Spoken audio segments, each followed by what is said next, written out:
Botswana. So from a geological perspective, exploration potential, metallurgical perspective, commercial perspective, notwithstanding the difficult environment at the moment, in the sector as a whole, it seems to be a very prime opportunity. Is it a land grab?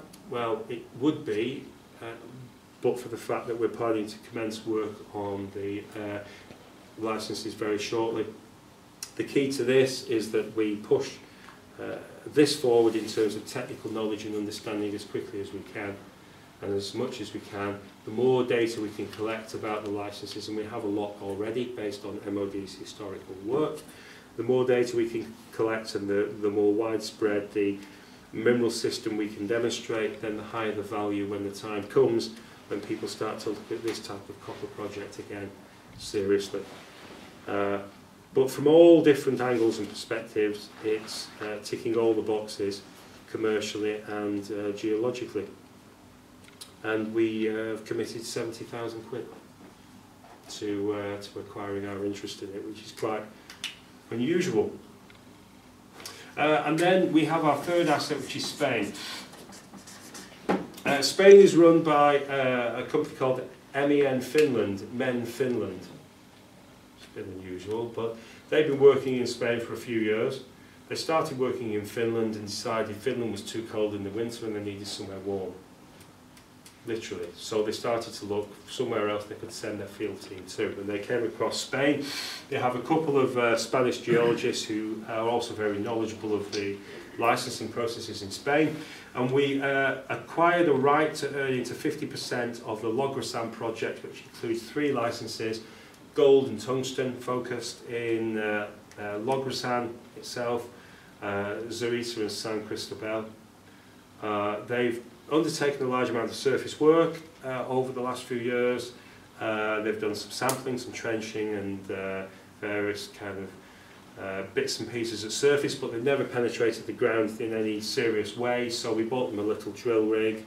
They had a number of targets, key targets 1 to 4 on the 2 main licenses at Logrosán and Zarita, and they had a map showing where they wanted to drill, and we just said stick holes in the ground, 20-30 metre deep holes with a small drill rig, which they've been doing over 2015, and exactly in line with their predictions, the mineralisation came back with up to 0.63% tungsten, which I understand is good grade. They consider industrial grade to be above 0.1.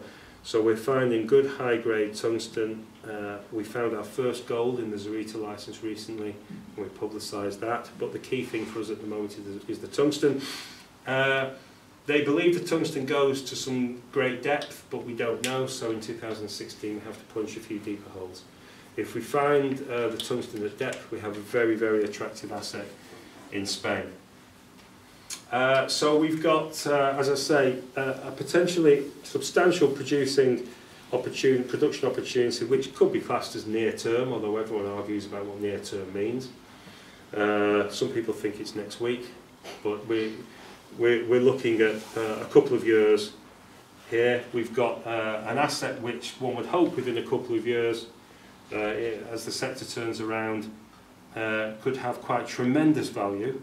It already does have a significant value, as the recent analyst report that was released last week. They've stuck a figure just in respect of really our interest as it stands at give or take a couple of pence a share, so more than twice the current market price of the stock. Who knows? Everyone would have a different opinion, but that's a very key strategic asset for us in Spain. If we demonstrate at depth that there's tungsten, and it isn't just in the top 20 or 30 metres, we have a very significant tungsten asset here. So we're reasonably diversified in terms of our countries of operation, different degrees of risk and challenge. We're diversified in terms of our commodity focus, so we have a mix of different things that we're looking for. But in each case, in each of the 3 projects, we have opportunities that could tremendously increase in value in the relatively near term and drive the value of this business dramatically higher than where it is. The best indication I've got of this is that one of the most cynical people I know in the business, our chairman, paid £240,000 into the company a few weeks ago in December at 0.8 pence a share, and he doesn't spend his money on anything. I buy most of his drinks actually, but he put £240,000 in. I asked him why, what's his main reason, and his main reason is surprisingly he thinks he's going to make a lot of money from it, and he's done it multiple times before. So we're hugely excited. This is our business now. There is a possibility we could stick something else in here. We're a bit concerned that if we have too much, we're going to look so spread that people will panic about our financing costs. This is very moderate at the moment in terms of our costs. It's all controllable, it's all stoppable. This cost is very low in the early part of 2015 and isn't a dramatic cost as we move forward at 16, and won't be a dramatic cost as we move forward. And here, again, we've paid the vast majority of our €500,000 to acquire 50%. So going forward, the amount of spend is pretty much within our control. We don't do deals based on heavy fixed cost commitment. We do fund or dilute transactions in every case.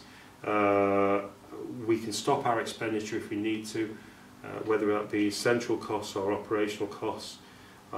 Most of our partners and most of the other people that we engage with are in the same resource environment. They don't suddenly have vast amounts of capital that they want to inject into things tomorrow to dilute us to death. So we're pretty comfortable and confident with the structure of the business. There is something that we could possibly drop in here. What we're more likely to do is actually start to feed some of our enormous pipeline of opportunities into other vehicles.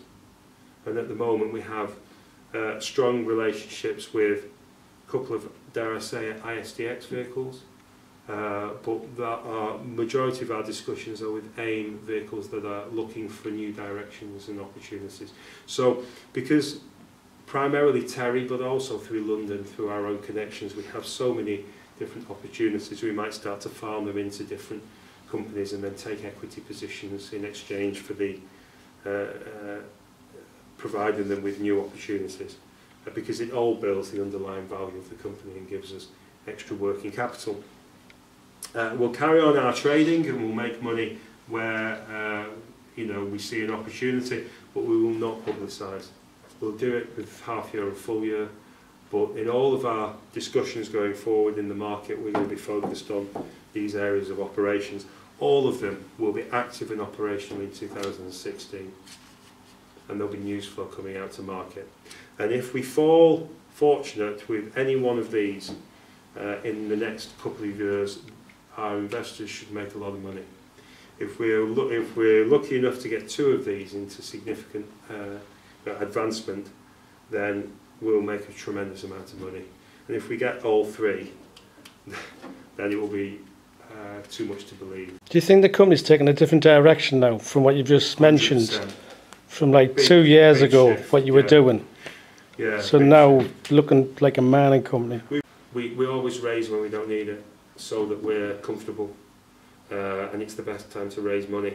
Chairman throwing in a bit of money enabled us to be a bit more kind of sexy on the MOD investment and put some money in directly into MOD, and a couple of other things in the background. But now these are big, and what excites me I'm a private investor really, chartered accountant and private investor. What excites me is that each of these could drop some fabulous developments at any time, because we're active in each area, and the value of the company at the moment simply doesn't reflect the potential of the business or its underlying assets as they sit at the moment. And that's what people need to see. There's going to be a catalyst somewhere. So the markets will look at it, and it's going to go. Shares. I think they're all piling after I bought. Especially you, yes, you spent some money, yeah. Yeah, but it just goes down when I buy. So yeah, there'll be a catalyst in here. somewhere. Look, it's got to be. If you look at the NMX 1770, which I think I quoted last time, which is the FTSE 350 miners, it started a year ago, it's 13,000. Went up to 15,000 when we had a bit of a blip, and now it's down to 6,100. So your mid-tier, decent-sized mining companies on the exchange are down by 55% in the last year. If you look at the AIM, Explorers, the small-cap companies, most of them are down 75–80% in the last year. In the last year, we're flat. So our relative performance is fab.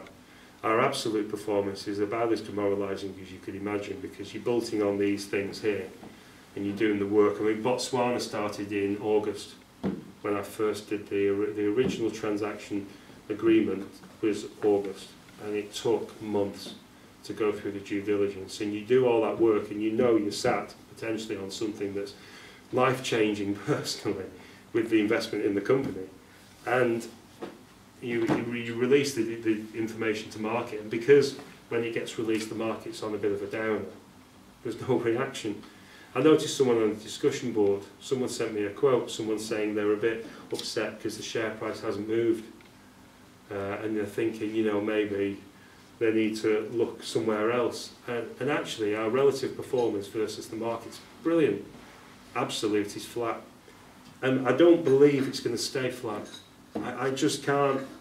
The more we can publicise what we do here and the more progress here and the more we can do in each of these areas, then that people will start to see.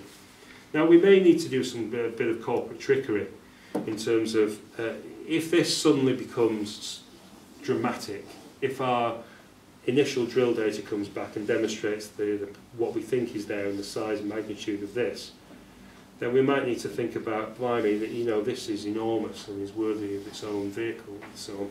And if we get to that stage, we'll do it. But at the moment, I quite like having 3 projects within the mix. I think it gives enough risk management for our investor base to have the trio of projects and maybe the 4th. So that's where we are. There'll be we're active in the field right now at the moment, and the stuff that's being done and hopefully will come to market on Thailand, both generally and also in respect of the work that we're doing here, the first stage of which is the option. Botswana, there'll be active operations on the ground all the way through 16, news flow from the off, and we'll keep feeding that out to market. Our partners in both cases understand the need for us to feed regular news, material news to market. And Spain, they're back in Spain, they're working now. We'll be going to see them very soon again, and they'll be pushing forward.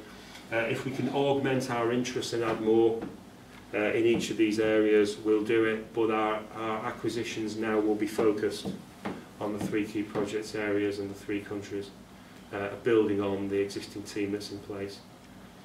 Most of the cost of this stuff in the early days is on your team. Once your team's already there, you can bring additional licenses and opportunities in. It doesn't cost a huge amount of money to do that because you've got the infrastructure already in place. So these will probably grow in size and diversification as well. But at the moment, that's going to be our focus. I would jump up and down like a kid in the sweetie shop if you knew what was in my head right now with this and what I saw, what I see on a regular basis. I went to the mine for the 3rd time 10 days ago. I came out of the mine, and it's a bit of a relief when you come out of the mine. You know, the light at the end of the tunnel, because you're down there for a long time. Because they take you down the windy, kind of declines all the way to the bottom.